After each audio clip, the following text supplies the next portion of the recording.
आप question answer जानिए कैसे एग्जाम में आएगा।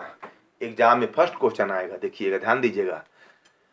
नातेदारी व्यवस्था का समाज शास्त्र में क्या महत्व है, अथवा नातेदारी व्यवस्था का समाज शास्त्र में महत्व से क्या समझते हैं, अथवा नातेदारी व्यवस्था में समाज शास्त्र का महत्व का क्या समझते हैं, क्या अर्थ है।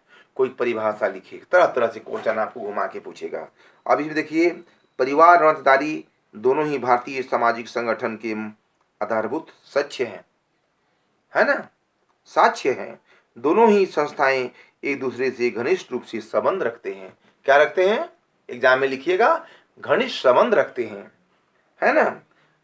परीक्षा में आएगा, परिवार नातेदारी दोनों ही भारतीय सामाजिक संगठन के आधारभूत स्तंभ है। दोनों ही संस्थाएं एक दूसरे से क्या रखते हैं, क्या लिखिएगा, घनिष्ठ संबंध रखते हैं, है ना। सेकंड क्वेश्चन देखिए, परिवार वह समूह है, वह ग्रुप है। परिवार क्या है, तो परिवार क्वेश्चन रहेगा, परिवार क्या है।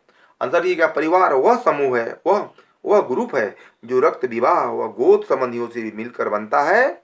यह समाज की एक मौलिक इकाई है जिनके अंतर्गत पति पत्नी और उनके बच्चे तथा अन्य सदस्य नातेदार भी आते हैं।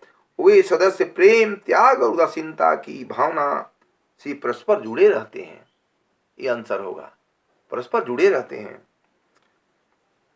मैकारोपेज ने विश्व के सभी समाज में परिवार की सार्वभौमिक प्रकृति के संबंध में 5 प्रमुख तत्वों का उल्लेख किया है। एग्जाम में आएगा, पेज ने विश्व के सभी समाज में परिवार की सार्वभौमिक प्रकृति के संबंध में कितने तत्वों का उल्लेख किया है। क्वेश्चन रहेगा, कितने तत्वों का उल्लेख किया है, तो लिखिएगा कि मैकावर एवं पेज ने विश्व के सभी समाज में परिवार के सार्वभौमिक प्रकृति के संबंध में 5 तत्वों का उल्लेख किया है। 5 एलिमेंट्स का, कितने तत्वों का उल्लेख किया है, मैकावर पेज ने 5 तत्व का उल्लेख किया है, वर्णन किया है। ये तत्व कौन कौन है जानिए। फर्स्ट में विवाह संबंध, दूसरा में विवाह का स्वरूप, तीसरा में वंश नाम की व्यवस्था सिस्टम, चौथा में आर्थिक प्रावधान और पांचवा में सामान्य नियम, है ना। ये 5 तरह के एलिमेंट तत्वों के बारे में एग्जाम में आपको जैसे पूछेगा वैसा ही आपको लिखना है, तब आपको सॉलिड नंबर मिलेगी, है ना। अगला क्वेश्चन आइए, परिवार की विशेषताएं से क्या समझते हैं, परिवार का क्या अर्थ है, परिवार की कौन कौन सी विशेषताएं हैं, क्या लिखिएगा। देखिए, फर्स्ट है परिवार की विशेषता सार्वभौमिकता। ये तीसरी बार पढ़ाई हो रही है, समझ रहे हैं। सार्वभौमिकता, क्या चीज लिखिएगा, सार्वभौमिकता पहला पॉइंट। दूसरा में सामाजिक संरचना में केंद्रीय स्थिति, यानी सामाजिक संरचना में केंद्रीय स्थिति।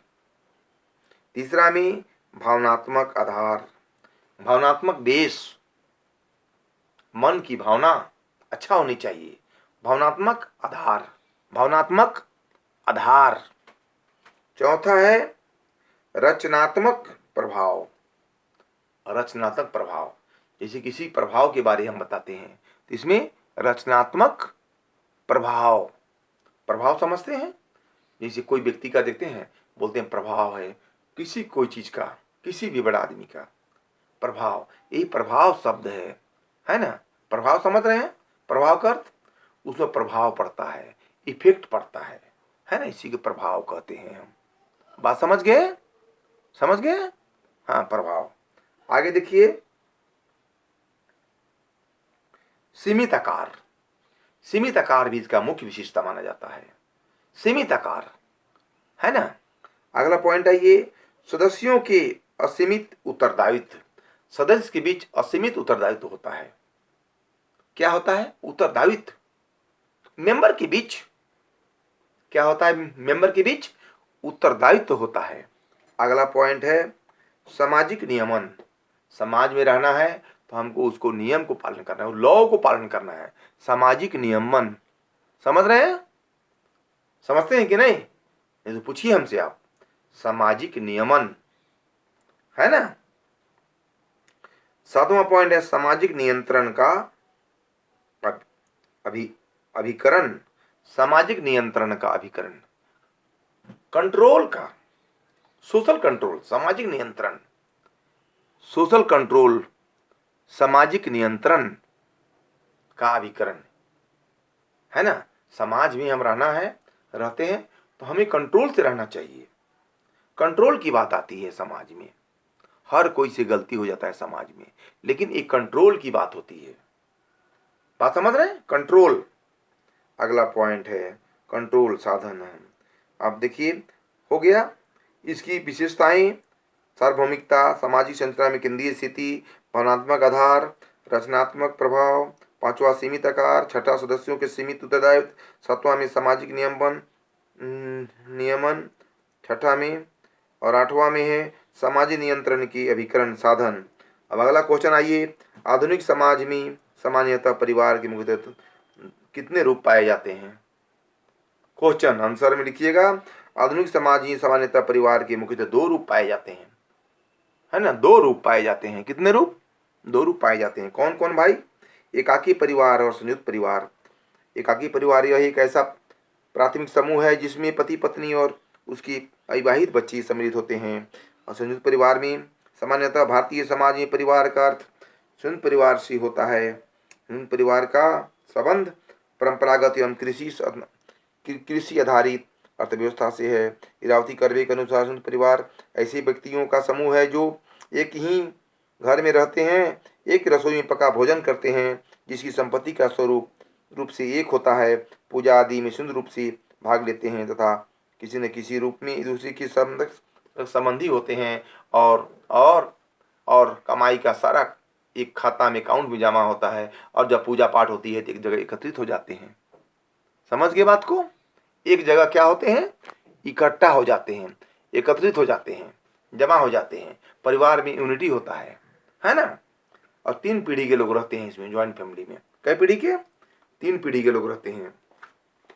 अब आगे आइए, संयुक्त परिवार की विशेषताएं कौन कौन है, इसका फर्स्ट पॉइंट है, आएगा एग्जाम में, संयुक्त परिवार की कौन कौन सी विशेषताएं हैं अथवा विशेषता का क्या अर्थ है। देखिए, पहला पॉइंट लिखिएगा, बड़ा आकार, दूसरा में संयुक्त संपत्ति, तीसरा में संयुक्त निवास स्थान, चौथा संयुक्त रसोई, और पांचवा में ये सदस्यों की सुरक्षा की पहचान, और छठा में पारस्परिक सहयोग और उत्तरदायित्व की भावना, सातवां में अधिक अस्थायित्व, आठवां में परंपराओं व रूढ़ियों का प्रभाव। अगला क्वेश्चन आई, संयुक्त परिवार के गुण क्या क्या है? तो पहला, बच्चों का समुचित पालन पोषण एवं समाजीकरण, सामाजिक एवं मनोवैज्ञानिक सुरक्षा। फिर तीसरा में सांस्कृतिक तत्वों का पीढ़ी दर पीढ़ी हस्तांतरण। फिर चौथा में मनोरंजन का साधन, पांचवा में सदस्यों के संबंधों का नियंत्रण, और छठा में संपत्ति बंटवारे की को रोकने में सहायक, है ना। सहायक होता है। क्या होता है? सहायक होता है। अगला क्वेश्चन आइए, दोष क्या क्या है?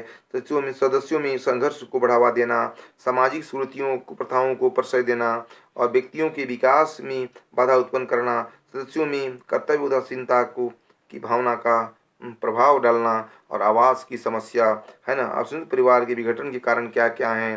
पहला है औद्योगिकरण, दूसरा नगरीकरण, तीसरा में स्त्रियों की आर्थिक स्वतंत्रता, राज्य का अधिक महत्व, और अगला पॉइंट पांचवा व्यक्तिवादिता आदर्श, छठा में विवाह की धार्मिक नियमों का दुर्बल होना, और आठवां में यातायात का संचार की साधनों का निम्न विकास। नातेदारी व्यवस्था से क्या समझते हैं? क्वेश्चन, नातेदारी व्यवस्था संरचना में नातेदारी व्यवस्था का महत्वपूर्ण भूमि स्थान है।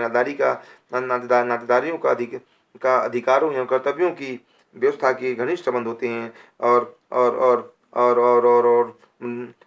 डेबियल ब्राउन के अनुसार नातेदारी व्यवस्था उद्देश्यों के लिए स्वीकृत एवं संबंध है, क्योंकि सामाजिक संबंधों की परंपरागत संबंधों का आधार है। नातेदारी के मुख्यतः 2 भागों में बांटा गया। नातेदारी कितने भागों में बांटा गया है? एग्जाम में लिखिए, 2 भागों में बांटा गया है। पहला है विवाह संबंधी नातेदारी, दूसरा रक्त संबंधी नातेदारी। नातेदारी की श्रेणियां कितने हैं? 3 प्रकार के हैं, प्राथमिक श्रेणियां, द्वितीयक श्रेणियां और तृतीयक श्रेणियां। सबकी अलग अलग आपको लिखना है। बस आज इतना ही।